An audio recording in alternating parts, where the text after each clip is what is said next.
नमस्कार बच्चों, कैसे हैं आप सब। बच्चों, आज हम हींग वाला पाठ के प्रश्न उत्तर करेंगे। सबसे पहले हम मौखिक प्रश्न करते हैं। पहला प्रश्न है, खान की आयु लगभग कितनी थी। खान की आयु लगभग 35 साल थी, यानी कि 35 ईयर्स का था वो। अगला प्रश्न है, हींग वाला सावित्री से हींग लेने का आग्रह क्यों कर रहा था।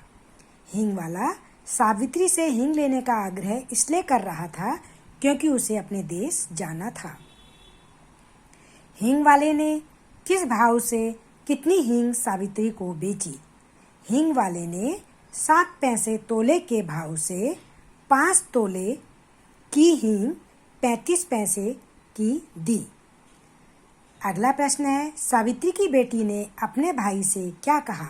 सावित्री की बेटी ने अपने भाई से यह कहा कि तुम माँ से पैसे न मांगो, वह नहीं देगी, क्योंकि उनका बेटा तो वही खान है।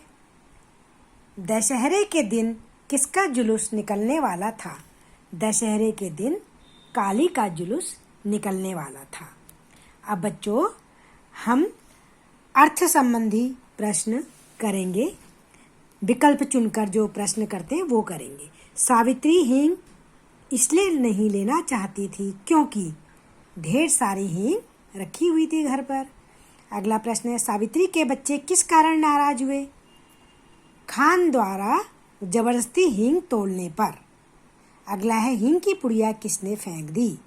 हींग की पुड़िया सावित्री के छोटे बच्चे ने फेंक दी। बच्चों, अब हम करते हैं लघु उत्तरीय प्रश्न। लघु उत्तरीय प्रश्न में पहला प्रश्न है, हींग बेचने वाला खान सावित्री के घर में कहाँ आकर बैठा। हींग बेचने वाला खान सावित्री के घर के आंगन में बने मौलश्री के पेड़ के नीचे बने चबूतरे पर आकर बैठा। अगला प्रश्न है, खान ने सावित्री से क्या आग्रह किया।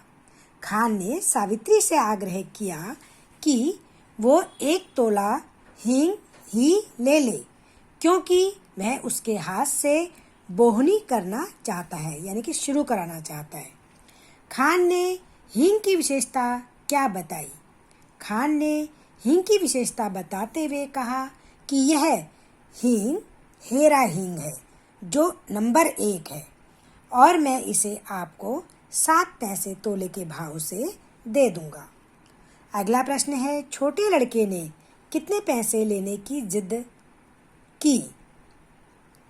छोटे लड़के ने 35 पैसे लेने की जिद की। अगला प्रश्न है, बच्चे क्या देखने की जिद कर रहे थे। बच्चे काली का जुलूस देखने जाने की जिद कर रहे थे। ये लिखित प्रश्न है लेकिन लघु है। अब हम दीर्घ उत्तरीय प्रश्न करेंगे।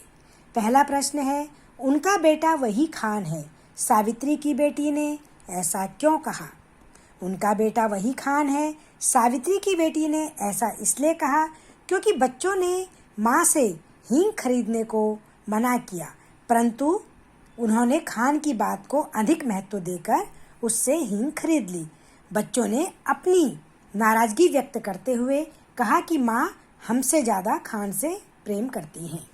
अगला प्रश्न है, सावित्री ने बच्चों की नाराजगी दूर करने के लिए क्या किया। सावित्री ने बच्चों की नाराजगी दूर करने के लिए कहा कि मैं तुम्हें रुपया तुड़वाकर तीनों को 35-35 पैसे दे दूंगी। अगला प्रश्न है, होली में हुए दंगे की खबर सुनकर सावित्री क्यों चिंतित थी। होली में हुए दंगे की खबर सुनकर सावित्री इसलिए चिंतित थी क्योंकि कई महीनों से हींग वाला खान नहीं आया था और उसके मन में भय था कि कहीं खान के साथ कोई अनहोनी तो नहीं हो गई, कि कहीं खान मारा तो नहीं गया। अगला प्रश्न है, बच्चों के समय पर घर न लौटने से हुई सावित्री की दशा का वर्णन कीजिए। इसका उत्तर है, मेले से बच्चों के समय पर घर न लौटने से सावित्री बहुत चिंतित हो गई। उसकी मनोदशा बहुत खराब हो गई। उसका मन बेचैन हो गया। उसके मन में बुरी बुरी कल्पनाएं आ रही थी। उसे स्वयं पर क्रोध आने लगा कि बच्चों को मेले में मैंने क्यों भेजा। वह पागलों की भांति जोर जोर से रोने लगी। वह अन्य लोगों से प्रार्थनाएं करने लगी कि कोई उसके बच्चे को ढूंढ कर लाए। उसने ईश्वर से बच्चों की कोई सकुशल लौटने के लिए बहुत सी मन्नतें भी मांगी। अगला प्रश्न है, सावित्री ने काली के जुलूस में न जाने के लिए बच्चों को क्या क्या प्रलोभन दिए और क्यों।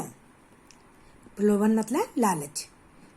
उत्तर है, काली के जुलूस में न जाने के लिए सावित्री ने बच्चों को सिनेमा, पैसों व खिलौनों आदि के प्रलोभन दिए, परंतु बच्चे टस से मस न हुए, यानी कि वे अपनी बात पर अड़े रहे। उन्होंने बिल्कुल भी लालच नहीं किया। अगला प्रश्न है, दंगे से सामान्य लोगों का जीवन अस्त व्यस्त हो जाता है, कैसे, सोचकर बताइए। तो बच्चों, इसका उत्तर है, यह कथन सत्य है कि दंगे सामान्य लोगों का जीवन अस्त व्यस्त कर देते हैं। दंगे जनमानस में भय पैदा करते हैं। बाजारों में दुकानें बंद हो जाती हैं। लोगों का घर से बाहर जाना खतरे से खाली नहीं होता।